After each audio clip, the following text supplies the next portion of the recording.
The idea is that we're creating sort of a sacred space. We're creating a place where we can talk about stereotypes without having to worry about being politically correct or getting all hung up on, oh my gosh, what is my teacher going to think, or what is Lee going to think. The idea is that we want to talk about real stuff today, to sort of figure out how we can be empowered to get past it. The thing about stereotypes, I think a lot of times people think that a stereotype is only about other, right?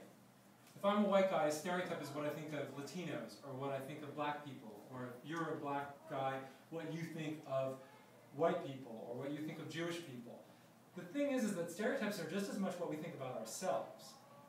And they limit us, not just in our vision of others, but in our vision of what's possible. My best example of this is, I was raised Jewish, and I came upon this book a few years ago called Jewish Pirates of the Caribbean. And I kind of cracked up when I heard it the first time, when I read the title, because I was like, oh, a comedy book, this is going to be awesome. Turns out it's nonfiction. And it kind of blew my mind, because it kind of changed my own idea of what I could be. Now, I don't want to go like raid a ship or anything, but the idea that I'm walking around with all this crap in my mind about what it means to be Jewish was really enlightening. Today, what we're going to do is I'm going to tell you about the 4 main tools that you guys already have to smash stereotypes. And the very first one is media. You guys know the TV show 24, Jack Bauer, Saving the World from Terrorists? Yeah, okay. That was the first TV show that had an African-American president. And that was not a comedy. And I think it was really powerful because the actor did a great job, and everyone it was very credible. And I think it changed how America felt about the idea of having a black president 7 years before we elected Obama. The second way that you guys have already, the superpower that you guys have to smash stereotypes, is personal interaction. I was carrying around all these stereotypes about what it meant to be a Japanese woman, right? Like, oh, subservient, meek, quiet, not a leader. And yet, from getting to know her and spending time with her, I was wrong on all those counts, right? She's incredibly assertive, she is a leader, she's super smart, and she's not meek at all. But what I did learn is that different cultures have different pause times in their conversation. That's what's going on. That's where all this stupid stuff about Japanese women being meek come from. It's just their cultural training is to be a little more polite and to take their time more than I take my time. So getting to know someone, it can be a super powerful thing. The third tool that you guys have are books. Now, it's not a secret that books are powerful, and that children's books, because they speak very, very directly to that mythic level, are powerful. This book, And Tango Makes Three, for the last 4 years, was the #1 or #2 most challenged book in America. This book is dangerous because when I was growing up as a kid, I knew I was gay, but I didn't want to come out because I had all these stereotypes, all this stuff in my head about what it meant to be a gay man. And one of them was, if you're gay, you cannot be a parent. And if you are a gay parent, you can't be a good parent.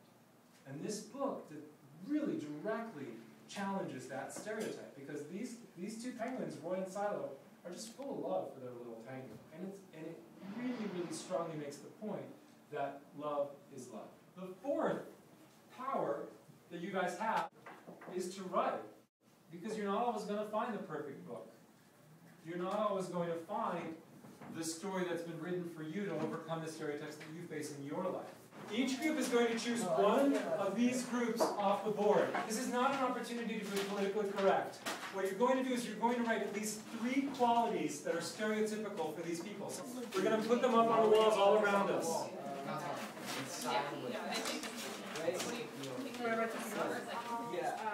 It took me a very long time to come out as a gay man. Partly because I was carrying around all of these things in my mind.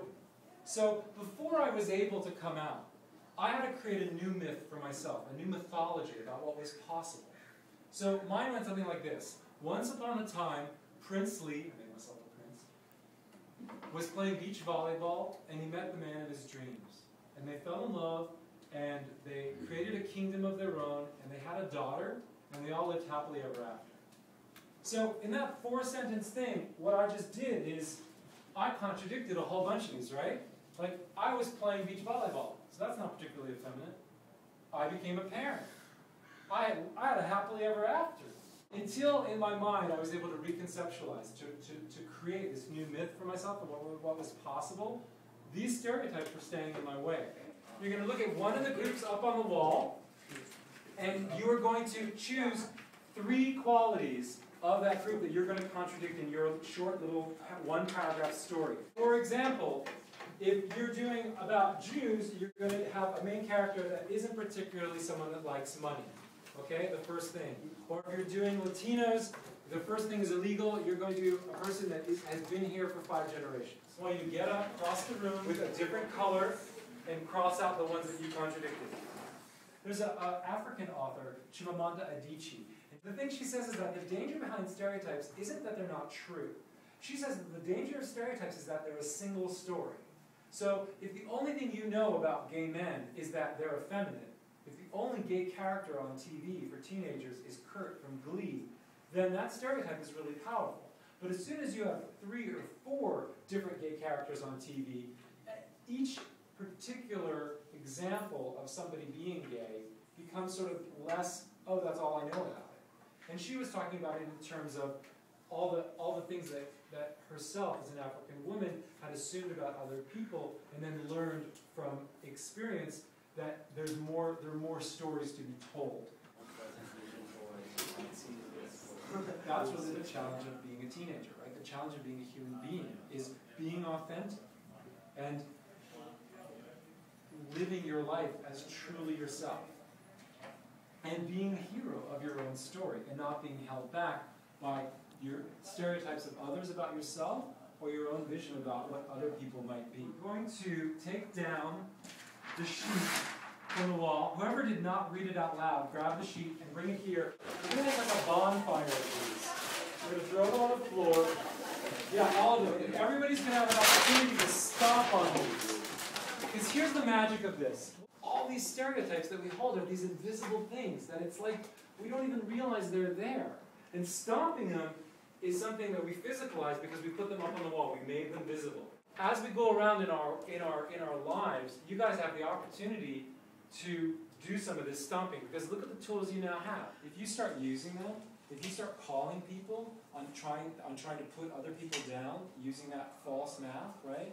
If you call someone on saying that somebody else is a bitch, or if you stop someone from saying that's so gay, or you stop someone from telling a black joke, or you stop somebody from saying that's so lame, or you're just a retard, when we start stepping up and standing up for people that are outside of ourselves, and we also stand up for ourselves, that's when we start to mobilize a whole culture to shift.